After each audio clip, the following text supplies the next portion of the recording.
Hello दोस्तों, मेरा नाम अनिल है और मैं अल्कोहलिक हूँ। Hi Anil. Hi Anil. Hi Anil. Hello, thank you, good evening friends. दोस्तों, मैं दिशा ग्रुप चंडीगढ़ से बिलोंग करता हूँ। मेरा होम ग्रुप है और मैं मोहाली में रहता हूँ, मोहाली पंजाब में रहता हूँ। It's very close to the Chandigarh city. I came to AA in 1995 and I sobered up in April 30th April 1996. So around 23 years, 4 months plus, not important. But then one day at a time, I'm sober with the help of Alcoholics Anonymous and of course the grace of God. दोस्तों, मेरी जो topic मुझे दिया गया है, जो मैंने चुना है, वो है अल्कोहलिक्स एनोनिमस में मेरी journey. But before I share my experience and my story and my sobriety, how I sobered up in Alcoholics Anonymous, मैं अपने बचपन से Alcoholics Anonymous तक का थोड़ी सी journey in brief I'll share so that uh, I can explain कि मेरी शराबीपन बनने में क्या क्या कारण रहे। That I think is very very important. मैं अभी जब देखता हूँ experience of working with so many friends, as a sponsor, as a sponsee, and I have felt that I must know what compelled me, would thrust me, मुझे धकेला गया शराबीपन में कैसे। बहुत जरूरी है दोस्तों। मैं एक बड़े मॉडरेट परिवार से आता हूँ, very very lower middle class family. My father was a superintendent in Post and Telegraph Department. I was born at Ambala in 1950. I am now 69 years old. When I came to AA, I was about 46 years old. So मैं जो जिस family में पैदा हुआ, we were 5 siblings, and my father was a superintendent in a government department. It was a very smooth childhood, but I was told by my mother कि बचपन से ही मैं बड़ा जिद्दी किस्म का इंसान था। आई वुड लाइक कि एवरीबडी उनसे जितना भी जो कोई चीज घर में बनती है, तो I should have the major share. मेरी मदर मुझे बताते थे कि मैं, अगर मुझे कुछ कम मिलता था, तो I would create nuisance at home, चीजों को तोड़ना शुरू कर देता था, घर से भाग जाता था। And I was hardly 6-7 years old। मैं ये बताना चाह रहा था कि अल्कोहलिज्म की जड़ें बहुत बहुत पहले से शुरू हो जाती है। ये नहीं कि जब हम शराब की बोतल ही उठाई मैंने तो मैं अल्कोहलिक हो गया। The roots of alcoholism are much much deeper than my picking up the drink. जो मैं जैसे बड़ा होता गया, मुझे ये समझ में आने लगी, क्योंकि I was the youngest in the family, and my mother and my father they would, वो मेरी जो I became a very stubborn. मेरी हर जिद को वो सहते थे, उसको पुगाते थे। And I remember I would say कि मुझे इस पर्टिकुलर ड्रेस पहननी है, and tomorrow I will not go to college. अगर मुझे ये ना दिया गया, तो my mother would borrow money from the neighbors, and he would see कि मुझे पर्टिकुलर रंग का स्वेटर डालना है। शी वुड डू इट सारी रात बैठ के, और वो मुझे मेरी जिद को वो पूरा करती थी। And that was all a very turning point. मैं जैसे बड़ा हुआ, मुझे ये लगा कि जिंदगी शर्तों पे चलेगी, मेरी शर्तों पे चलेगी, जो मैं चाहूंगा वैसा होगा। And the same thing when I became little, I went to college. I went to a very premier institution of India. मैं पढ़ने गया. I did my pre-engineering. Then I went for a professional college. It was one of the best college in India. पर मैं जब वहां से पढ़ के आया, मुझे ये लगा कि मेरी बहुत बढ़िया नौकरी मिलने वाली है, a white collar job, and I will be having a revolving chair and all that. मेरे मन में अपनी नौकरी के बारे में, I wanted to be an engineer, but somehow, since we were 5 brothers sisters, my father said he cannot afford me to send me to an engineering college, though I was very brilliant. I was a very brilliant student, always one among the 10 in the university, but because of the financial condition of my parents, I was denied the opportunity to go to an engineering college. और मुझे जिस college में भेजा गया, though it was a very very good institute, but the profession was not of my choice. मैं इसलिए वहां चला गया. I was paid scholarship for that, and my father has not to support me financially. जब मैं निकल के आया तो मुझे पंजाब के गांव में जाके नौकरी करनी पड़ी. And that was what I never liked, you know. I wanted to be in a metropolitan and sitting behind a big table and having a pee and all that. वो जो मेरी एक इमेज थी जो मैं बनूंगा वो बिल्कुल तबाह हो गई. I was sulking always. मुझे मेरा कद छोटा है, मुझे मेरे पेरेंट्स अच्छे नहीं मिले, मैं वो जो करना चाहता हूँ वो नहीं कर पाया. Slowly, gradually, मैं इसी young age में मुझे I started having a love affair with a woman. और मेरी वो जो आदत कि मुझे मेरी शर्तों पे सब कुछ मिलना ही चाहिए, अभी इसी वक्त मिलना चाहिए, उसी कारण हुआ ये कि वो जो जिस लड़की से मेरी अफेयर था, मैं उसका फादर से मिला. मैं अपने फादर से बोला कि I want to marry that girl, I want to marry girl and right. मेरा 21 साल का उम्र हो गया. द लड़की इज 18 years नाउ. तुम हमारी शादी कर दो वरना will go and will have a court marriage. तो पेरेंट्स बेचारे मिले, उन्होंने कहा भी ठीक है, अभी बड़े बच्चे हैं, वो उनकी शादी हो जाएगी, you wait for some time, आपकी दोबारा सोच लेंगे. पर I said no, I want at this particular month, and वो हुआ नहीं.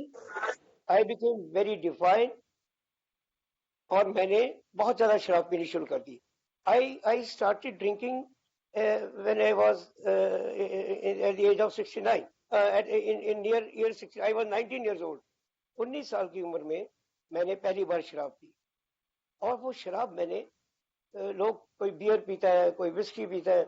I started in a village and it was वैसे हमारे पंजाब में country liquor. It's country liquor में जो crude देसी घर में बनी हुई शराब P. The effect of that alcohol was so big on me, you know.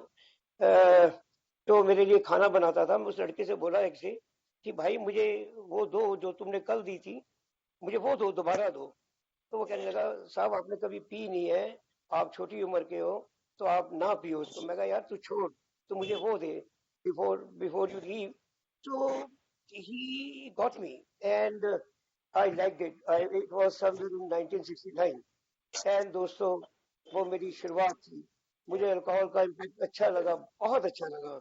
मेरी जिंदगी के दुख सुख सारे के सारे वो मुझ पे नीचे आने शुरू हो गए. I stopped going my home. मेरा जॉब थोड़ी घर से, it was about 20-30 kilometers and I used to come every day. But slowly, gradually, वो अल्कोहल का ग्रिप इतना जबरदस्त हुआ, I stopped coming back to my home. और वो जो जिस लड़की से मेरा अफेयर था, उसको I started मैन हैंडलिंग, उसको मैंने बदनाम करना शुरू कर दिया कि तू मेरे से अब शादी नहीं करेगी तो कभी नहीं होगी, अभी नहीं तो कभी नहीं. And slowly my parents got me married off to another girl. वो मुझे जबरदस्ती एक उनकी शादी हो गई. मुझे लगा ना तो मेरी नौकरी मेरी पसंद की, ना मुझे मेरी शादी मेरी पसंद की, ना मेरा घर मेरी पसंद का. एंड एवरीथिंग वाज सो उल्टा पुल्टा हो गया कि मेरी जिंदगी में शराब सबसे महत्वपूर्ण हो गई.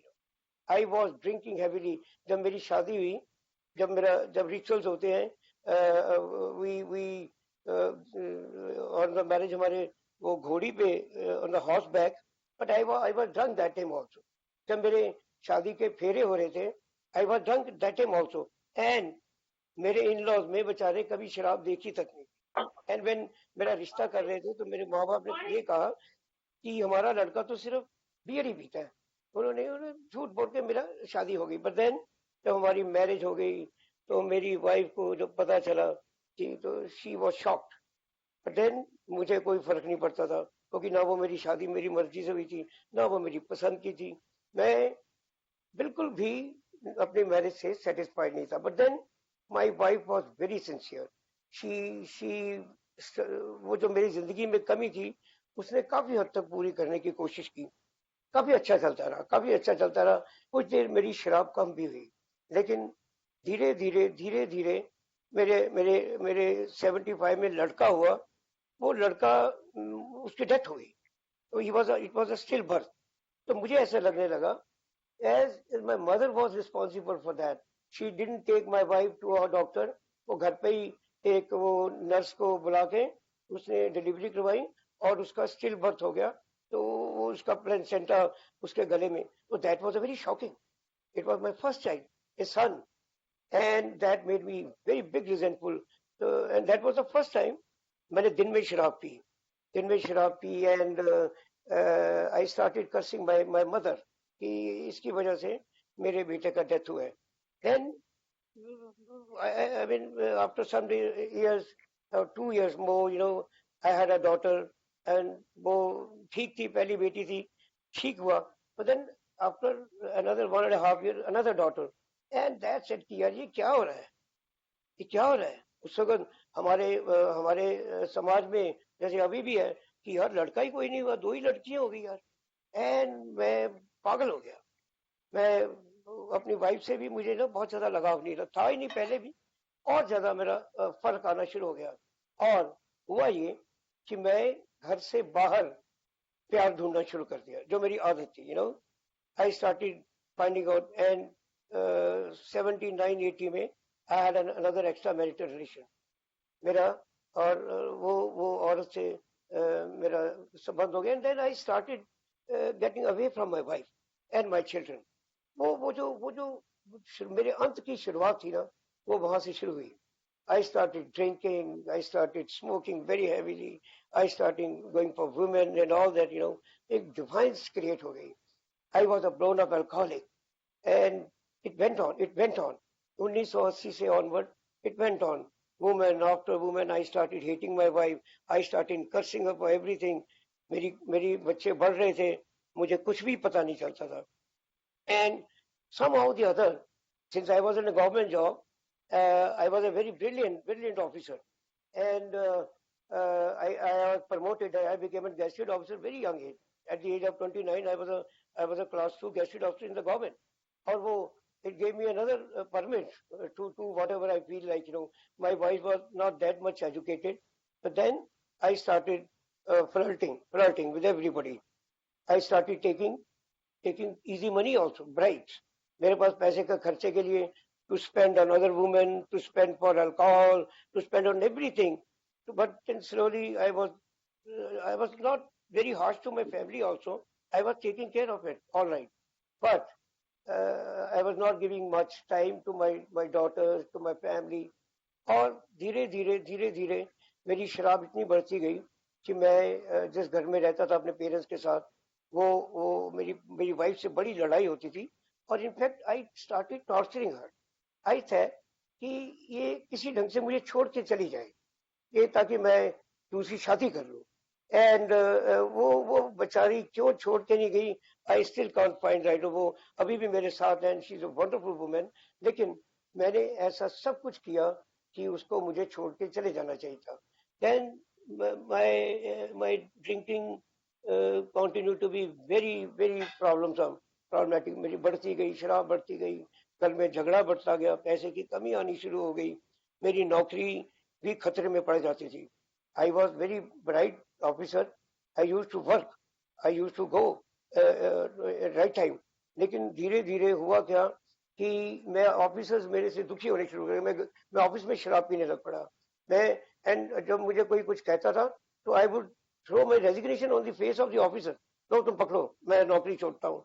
वो the officer was very nice person, he was my class fellow in my college time.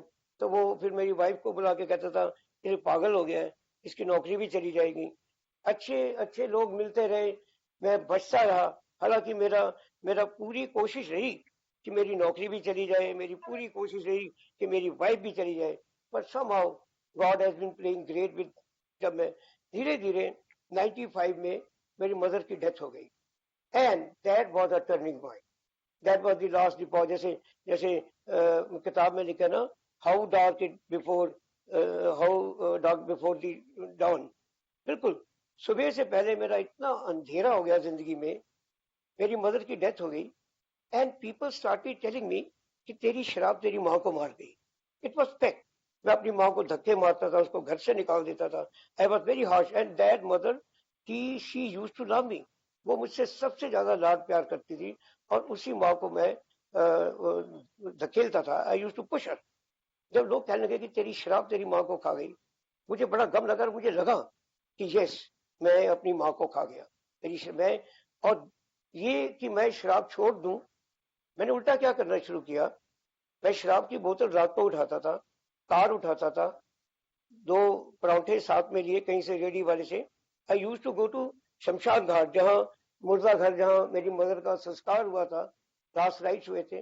रात को वहां जाकर मैं रोता था, पीता था लगातार. फिर रात को जब 2-3 बज जाते थे, मैं डर के मारे वहां से भागता था. कई बार कार वहीं छोड़ के मैं यूज टू रन, जैसे कोई पीछे मेरे आ रहा है. But that was, I mean, almost all I was finished. लोग मेरी मौत का इंतजार कर रहे थे. मेरा वजन, I was reduced to 38 kg. I was not eating anything. So my mother died in January 95. और मेरा अंत आना शुरू हो गया. my everybody, my sisters, my brother, everybody said कि अनिल तू बच जा, तेरी लड़की है, तो तेरा क्या होगा, तेरे पास तो है भी कुछ नहीं. मेरे पास ना घर था, ना मेरे पास कुछ था. मेरे पास जो जीपी फंड भी था, वो या तो औरतों पे खर्च देता था या शराब पे, या कुछ जो मैं घर को चलाने के लिए कर्जा लेता था, उस कर्जे को उतारने के लिए. So friends, that was the turning point. जो मेरा अंत आना शुरू हो गया, it was in December 95. That इस बीच में मेरी एक अच्छी बात ये रही कि मैं परमात्मा को बड़ा मानता था. I am a believer and मैं पाठ पढ़ा करता था. हमारे I believe in Sikh religion, और सिख रिलीजन में जितने पाठ थे वो मैं जरूर करता था, चाहे वो शराब पी के ही करता था. अब मैं मुझे समझ आती कि वो मेरा दोगला बनते हुए hypocrisy. But still I had a believe. Possibly that save me.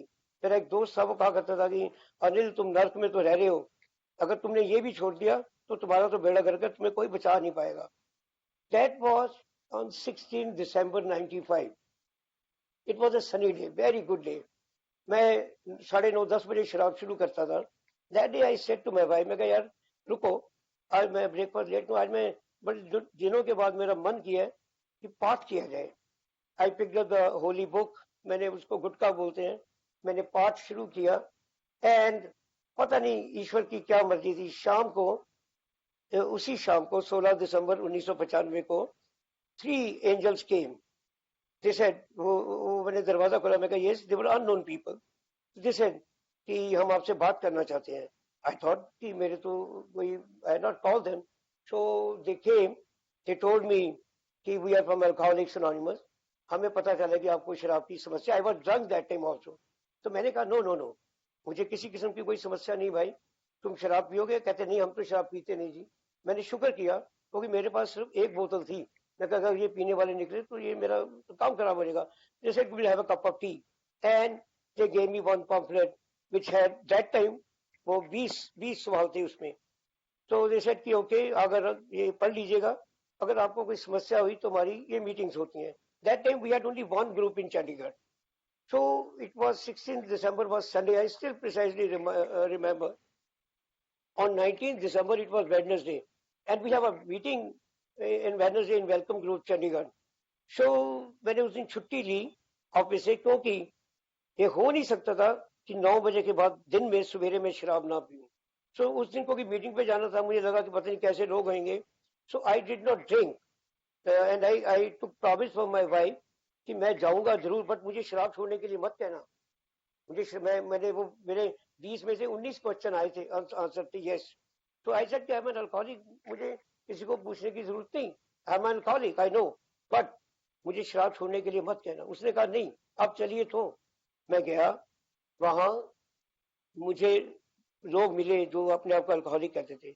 मुझे कुछ समझ नहीं आया. Never, they were 12 or 13 people, they shared whatever it was. लेकिन I was thinking about alcohol, मैं शराब के बारे में सोच रहा था. एंड देन अपनी कार में मैंने बॉटल और पानी रखा था, निकलते साथ मैंने शराब पी ली. Nobody chased me. फिर मैं धीरे धीरे मीटिंगों में जाता रहा, only to make my wife happy, not that I wanted to stop drinking.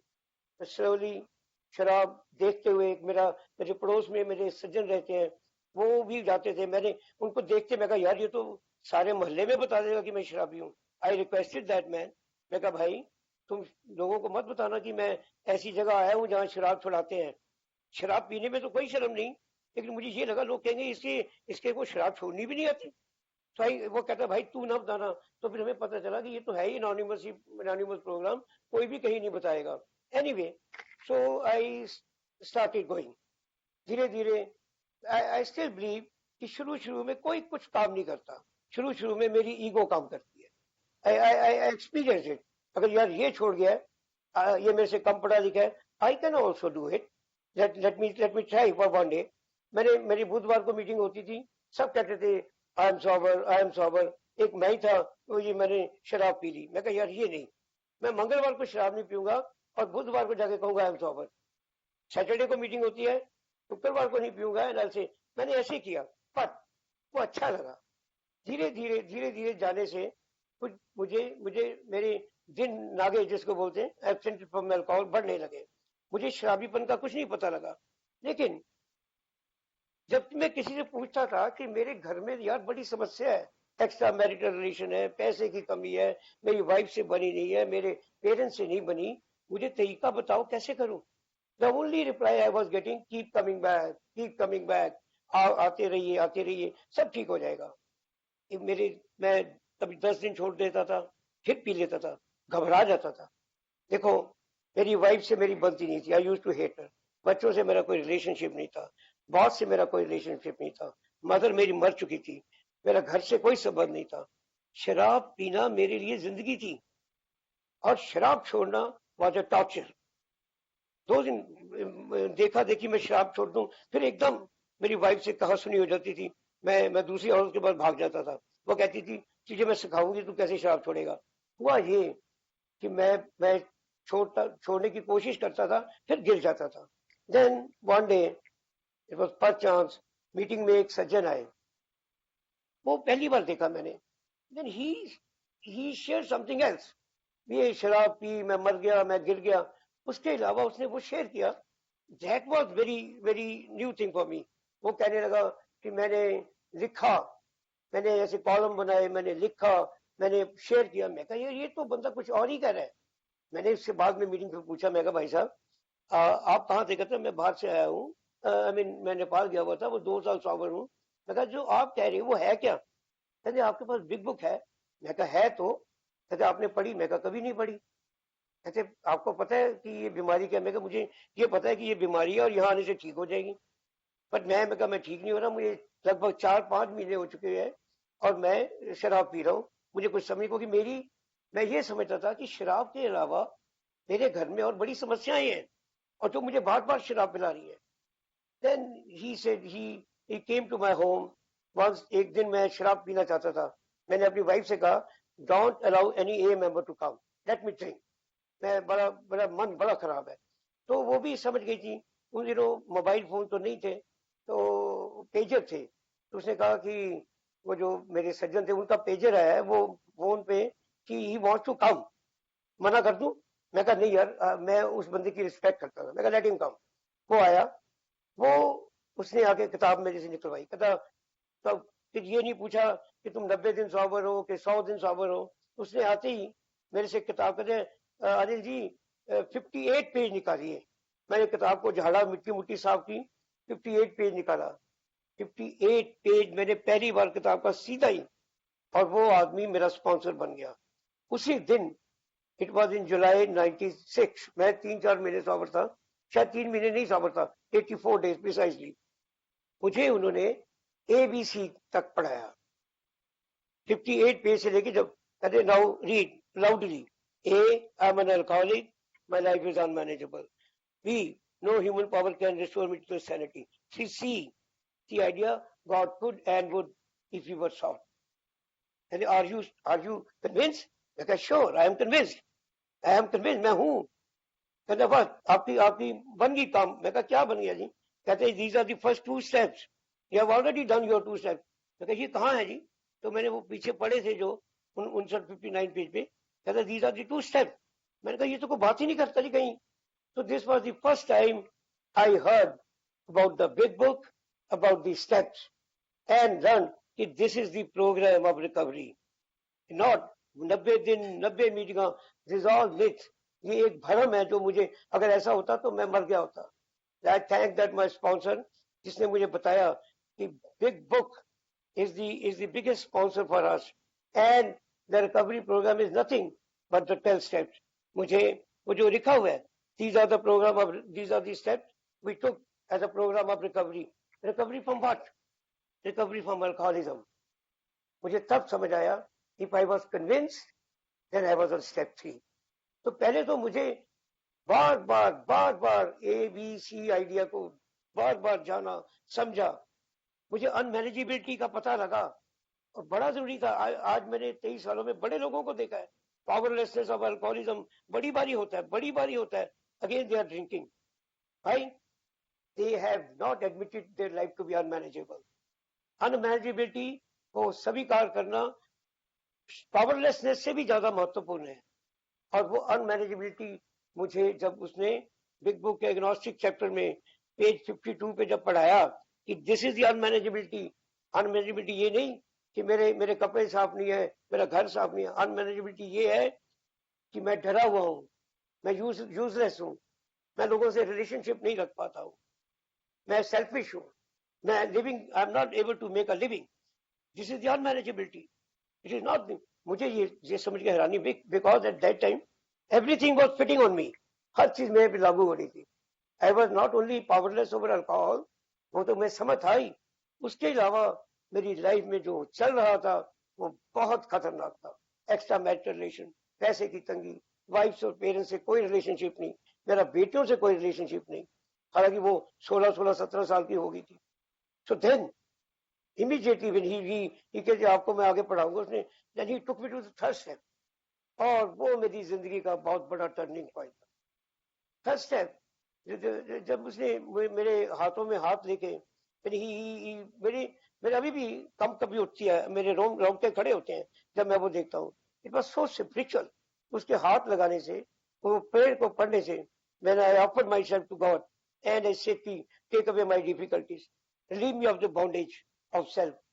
तब मुझे समझ आई कि मैं जो करता हूँ वो क्यों करता हूँ. मेरी बॉन्डेज है क्या, मेरी डिफिकल्टीज है क्या. मेरी डिफिकल्टीज ये नहीं कि मेरे पास पैसे की कमी है, मेरी डिफिकल्टीज ये नहीं कि मेरा दूसरी औरत के साथ संबंध है. मेरी डिफिकल्टी है, मुझे ये देखना पड़ेगा कि मेरी डिफिकल्टीज, मैं बेईमान हूँ, मैं सेल्फिश हूँ, मैं अपने आप पे रोता रहता हूँ, तरस खाता हूँ, सेल्फ पिटी करता हूँ. और ये मुझे कैसे पता चला? Immediately after my third step practice, yes, I was told by my sponsor, and मैंने बिग बुक में तो लिखा कि immediately after taking the third step we should go for the fourth step. But मुझे मेरे स्पॉन्सर ने I thank him. He said कि give it a trial. और मैंने बाद में 12 step और 12 tradition में पढ़ा, उसमें लिखा है कि third step should be given a persistent trial also. Then the 12 step and 12 tradition was written 18 years after the big book, and must be ये एक अच्छा था. I gave some trial. और मैं ये शेयर करना चाहूंगा कि जो थर्ड स्टेप में, 9th स्टेप के प्रॉमिसेस तो बड़े प्रोमिनेंट है, सब बोलते हैं 9th स्टेप के प्रॉमिस. मैं ये जानता हूं कि जो थर्ड स्टेप के प्रॉमिसेस हैं, यस, उसका कंडीशन है, मैं आई लूज दी इनसिक्योरिटी. मुझे डर खत्म हो जाएगा, कल का डर, कल का आने वाला कल का डर. मुझे सिर्फ काम क्या करना है? I have to stay close to God and do his work. मुझे ईश्वर के लिखा हुआ है, मैंने वही किया. ईश्वर के समीप रहना है, करीब रहना है और उसका काम करना है. Then he will take care of me. वो मुझे सब कुछ देगा जिसकी मुझे जरूरत है. He will provide me everything which being omnipresent, omnipowerful, the God will provide me everything I need, not I want it. उसमें एक लिखा है लास्ट में, I was reborn, and that is what happened to me also.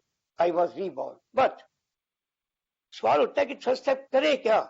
अभी भी लोग prayer को रट्टा मारे, प्रेयर को करते हैं, बोलते हैं. वो थर्ड स्टेप नहीं होगा. थर्ड स्टेप होगा प्रैक्टिकली जो उसमें लिखा है, how what and if of the third step is quit playing God, ईश्वर बनना छोड़ो, and that's what I did, और आज तक भी मैं वही करता हूँ। ईश्वर बनना जब छोड़ूंगा तब दूसरा कोई ईश्वर आएगा, हायर पावर का कंसेप्ट तब मेरे पे क्लियर होगा, उससे पहले कभी नहीं होगा। जो हायर पावर जो मैं हूं अपनी जिंदगी का, मैं ही ईश्वर हूं, तो मैं दूसरे ईश्वर को कहां आने दूंगा।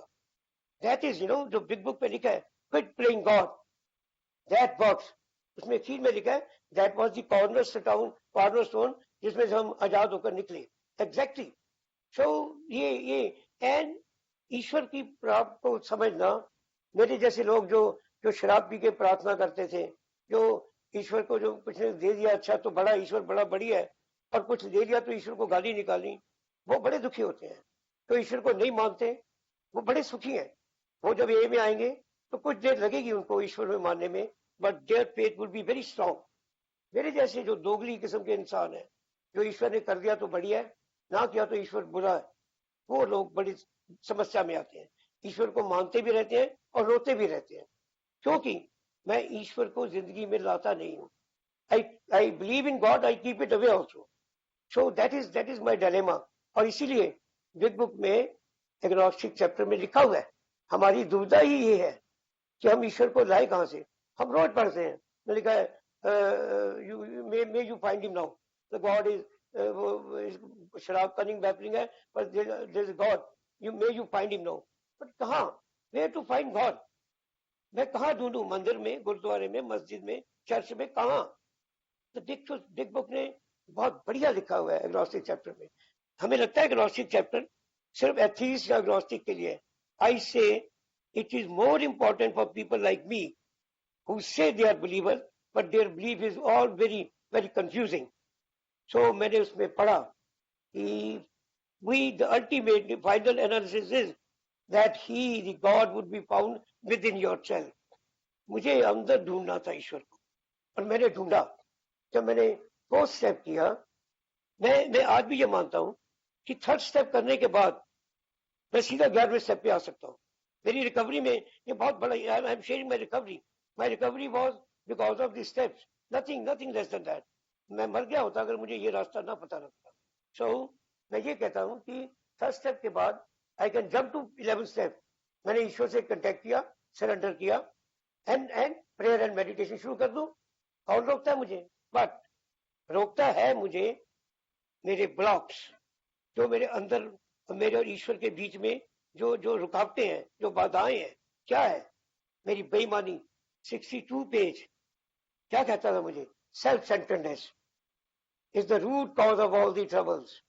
वो है सैकड़े किस्म के डर, बेईमानियां, हम उसके वो, they become the driver of my life, and when they drive my life I Trump on the toes of others, they retaliate sometimes without any motive. तो मुझे लगता है इनका दिमाग खराब हो गया।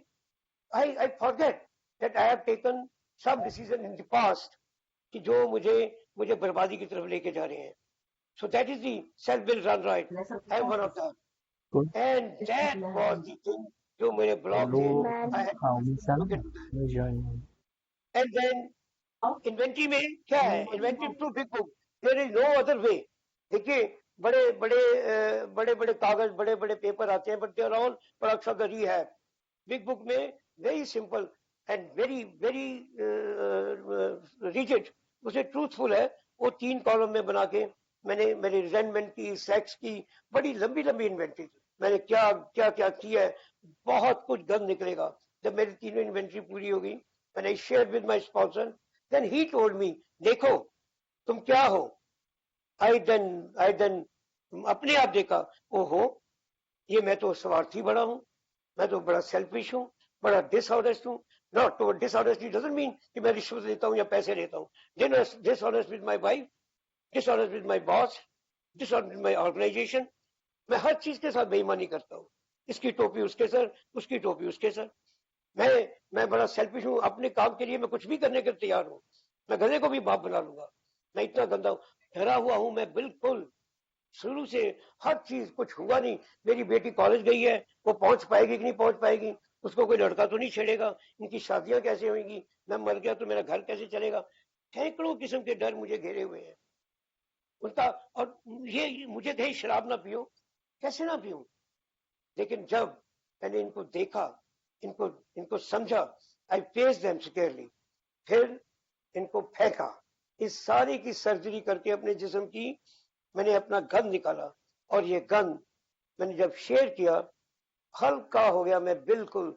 सारे का सारा बोझ, दूसरी औरतों के संबंध, पैसे की कमी, मेरी पत्नी से मेरे रिलेशनशिप नहीं, मेरी माँ का मर जाना मेरे कारण या किसी कारण, सब के सब खत्म हो गए, सब के सब खत्म हो गए। मुझे किसी का भी कोई डर नहीं रहा, कोई भय नहीं रहा।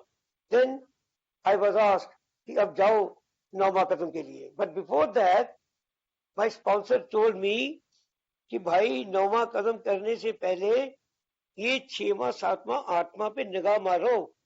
और वो मुझे बिग बुक पढ़ाता था, मैंने कहा इसको बिग बुक के 76 पेज में एक पैरा लिखा हुआ है 6वें 7वें कदम का, और 7वें कदम की एक प्रेयर लिखी हुई है, वो पढ़ लो। और उसके बाद 12 स्टेप्स और 10 ट्रेडिशन उठाओ, और 6वां 7वां उसमें से पढ़ो, समझो और उसको करो। ये क्या हुआ? सारी किताब तो मैंने वहां पढ़ी, but then when I read 6th and 7th step from the 12th step and 10th tradition, तब मेरा दिमाग की खुल गया कि जो गन मैंने निकाला है उसका करूंगा क्या? उसको मुझे ईश्वर को देना है, मुझे तैयार होना है। 6वां कदम में मुझे बहुत तैयार होना है, entirely ready for whole of the defect. दो चीजें, मुकम्मल तौर पे तैयार होना है और मुकम्मल तौर पे छोड़ना है। दो चीजों के लिए, if I am not ready, I should be willing, I should pray to God for being willing to do it. अगर मैं तैयार नहीं, क्योंकि मैं सोचता था कि औरत के साथ मेरे संबंध है यार, ये तो ना जाए। और मेरा स्पॉन्सर कहने लगा जब तक ये तू हेरा फेरी करेगा, शराब पिएगा, तुझे तैयार, सारे के सारे तू बेईमान है, पैसे के मामले भी, और अपनी पत्नी के साथ भी, अपने बच्चों के साथ भी, अपने समाज के साथ भी। मुझे ईमानदार होना है तो सब तरफ से ईमानदार होना है। जब मैंने ये किया 6वां, I was ready for the 7th step to ask God.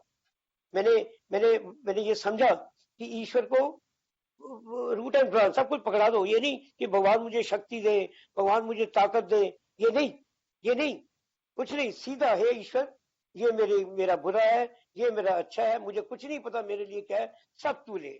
हमारी डेली रिफ्लेक्शन में कहीं एक बड़ी जबरदस्त एक लाइन पड़ी, वो मुझे बड़ी स्ट्रेंथ देती है, don't fill up the blanks, God give me dash dash dash, never ask God for any strength, for any, because we have to give root and branch to the God। ईश्वर को सब दे दो, जो अच्छा होगा वो हमें दे देगा, जो बुरा होगा वो देगा। And working 6th and 7th step, humility की तरफ। Humility I could guess, humility is what? Humility ये नहीं कि जी सर वो नहीं, ह्यूमिलिटी इज कभी देखें to seek God will and do it, try to seeking God will and doing that is. मैं जिंदगी को बिना डिफेक्ट्स के जब चलाता हूं तो मेरी वो ह्यूमिलिटी है। ये नहीं कि हाँ जी सर जी वो सर जी, नो। जब मैं अपनी मर्जी की बजाय ईश्वर की मर्जी जब चलाता हूं, ईश्वर की मर्जी है क्या? हर बंदे को पता है ईश्वर की मर्जी क्या है। जब बोलते मेरी आत्मा ये कहती है, तो आत्मा वहां कौन बैठा उसमें? Who is there? मेरी आत्मा कहती है ये कर वो ना कर। आम भाषा में बोलते हैं यार मेरा मन कहता है ये ना कर, इसका मतलब है there is somebody telling us. पता हमें भी होता है कि ये ना कर, लेकिन हमें अच्छा लगता है जो गलत काम है वो करना, वो बेईमानी अच्छी लगती है। ईमानदारी बड़ी तंगी लाने वाली है। But I took a decision कि मैं अपनी मर्जी नहीं चलाऊंगा। जो मेरे जिंदगी बिना डिफेक्ट के चलना, जो मैं डिफेक्ट मैंने 4थे कदम में निकाले हैं, जो मैंने शेयर किए हैं, उनको 7वें कदम में मैंने दूर किया, जब जाकर मुझे ईश्वर की मर्जी मुझे समझ में आई। Then making amends, yes definitely, बिना उसके तो मैं हो ही नहीं सकता। अमेंड्स बड़ा it's a spiritual thing to do, पर उसमें भी क्या है, whenever possible, wherever possible, उन लोगों को बशर्ते ऐसा करते हुए मैं दूसरे लोगों को या अपने आप को दुखी ना और दुखी कर दूं। मेरा एक औरत के साथ संबंध था, ये नहीं कि मैं उसके हस्बैंड के पास जाके कहूं कि मुझे बड़ा दुख है जी, और नहीं, ऐसे तो उसकी और जीवन बर्बाद हो जाता। No, I had to request God I had to make a living amends with my wife, with the other women. So she became very good friend of mine. मेरी वाइफ मेरी आज सबसे अच्छी दोस्त है. मैं उसके सुख दुख का साथी हूँ. हम अपने जिंदगी में बहुत अच्छे से रह रहे हैं बिकॉज मैंने अमेंस किए. लिविंग अमेंस करता हूँ, आज भी करता हूँ. दोस्तों 10वां 11वां 12वां तो ये मेंटेनेंस स्टेप से करने ही पड़ेंगे. 12वां सिर्फ मीटिंग में जाना ही नहीं है कि ये मेरा 12वां कदम है. 12वां कदम है having had a spiritual awakening. वो कहाँ से आएगी? वो वहां से आएगी when I work my programme. Working programme means working my 10th step every day. Working my 10th step every day means working my 4th step, working my 5th step, working my 6th and 7th step every day, working my 9th step every day. That means working my whole of the program every day. And then I sit. मेरे आज भी सवेरे और शाम prayer और meditation का time है. सवेरे 6 से 8 बजे तक I don't talk to anybody. शाम को 5 बजे से 7 बजे तक आई डोंट. मैं अपने पाठ करता हूँ, गीता अध्ययन करता हूँ, जो भी करता हूँ. But I have particular time slot for that, particular place for that. And उस वक्त मैं अपने आप को देखता हूँ कि मेरे में क्या नुक्स है. मैंने किसी का क्या बुरा किया या भला किया. भला किया तो ठीक है, बुरा किया तो मुझे उसको कैसे करेक्ट करना है. देखो दोस्तों, इसने मेरी जिंदगी बदल दी. मुझे कैंसर है. मुझे 2011 में कैंसर डिटेक्ट हुआ. मेरी वाइफ को 2005 में स्पाइन का ट्यूबरकुलोसिस हुआ. उसको शी हैड अगेन ट्यूबरकुलोसिस इन 2011. मुझे 2011 में हम दोनों को उसको ट्यूबरकुलोसिस हो गया, मुझे कैंसर हो गया. बट देन मैं आई सर्वाइव्ड. मैं इसकी वाइफ से कहता यार ईश्वर ने जिंदगी दी है, वो चाहेगा तो रखेगा, नहीं चाहेगा तो नहीं रखेगा. Don't worry. I came out of it. और अच्छा हुआ दोस्तों, मैं सिगरेट पीता था, मेरी सिगरेट छूट गई. आई तो बहुत अच्छा हुआ. मेरी वाइफ को पिछले साल कैंसर हुआ. It's all right. हमारे घर ये नहीं बड़े दुख आए. मेरी बेटी का डिवोर्स है, 2 डिवोर्स हो गए, हमारे साथ रहती है हमारे. बट मैंने आज तक कभी ईश्वर को उसके लिए कसूरवार नहीं ठगा. ये मेरी डेस्टिनी है. जो ईश्वर सुख देगा, दुख देगा, मैं सारा उसको स्वीकार करता हूँ. मैं जिंदगी को पहले मैं जिंदगी को अपनी शर्तों पे चलाता था. आज इतने सालों के बाद अब मैं जिंदगी को अपनी शर्तों पे नहीं. मेरी बेटी आज पूछ रही थी पापा कैसी लगी शर्तें. मैं कहा शर्तों ने बहुत मारा. आज ईश्वर की शर्तों से मैं बिल्कुल जीता हूँ. दुख है लेकिन बड़े सुख भी है. मेरी पत्नी बड़ी अच्छी दोस्त है मेरी. वही अब हम उसको कहता हूँ ईश्वर से कि यार ईश्वर कुछ और साल दे दे इकट्ठे रहने के लिए. मैं उसका 25 तारीख को जन्मदिन था. She turn 66. मैं 69 का हूँ. मुझे लगा कि ईश्वर यार मैं और दे. अभी तो जीने का समय मजा है, सॉबराइटी है, ईश्वर की ग्रेस है, सब ठीक है. तो दोस्तों आप मेरी आपसे सिर्फ ये कि मेरा एक रास्ता है. ये रास्ता ही अल्कोहलिक्स एनोनिमस का रास्ता है. ये रास्ता ही रिकवरी का रास्ता है. ये रास्ता ही हाउ इट वर्क्स में लिखा हुआ है. इसके अलावा मुझे जिंदगी में कोई और रास्ता मिला नहीं. मीटिंग में अटेंड करता हूँ. अभी भी अपने ग्रुप की 2 मीटिंग अटेंड करता हूँ. मुझे मौका मिला पंजाबी इंग्लिश बुक को ट्रांसलेट करने के लिए. मैंने दोस्तों के साथ बिग बुक को ट्रांसलेट किया. How then we translated daily reflection into Punjabi. अपने दोस्तों के साथ मिलकर मुझे मौका मिला है. हमने अभी भी मैं अपने ग्रुप में जाता हूँ, 2 मीटिंग अटेंड करता हूँ. ईश्वर की कृपा से मुझे लगभग 50 स्पॉन्सेस का साथ मिला. उनके जो 50 तजर्बे हैं उन्होंने जिंदगी को मेरी अमीर बना दिया. I'm a very rich person with those experience of my friends. So दोस्तों मैं अपनी शेयरिंग यहीं पे समाप्त करूंगा और उम्मीद है कि मैं अपने तजर्बे से किसी को कोई आस, कोई होप दे सका हूँगा. बहुत बहुत धन्यवाद. अगर आपको कोई प्रश्न हो तो पूछिए. ये मेरी पहली मीटिंग है पर मुझे बहुत अच्छा लगा. I thank Arup ji and Gurpreet. They had helped me to come on this to online meeting. So nice. Thank you very much, friends. Very good night. Thank you, Anil ji. Thank you. Wonderful sharing. Thank you. If anyone has questions, they can please post them here.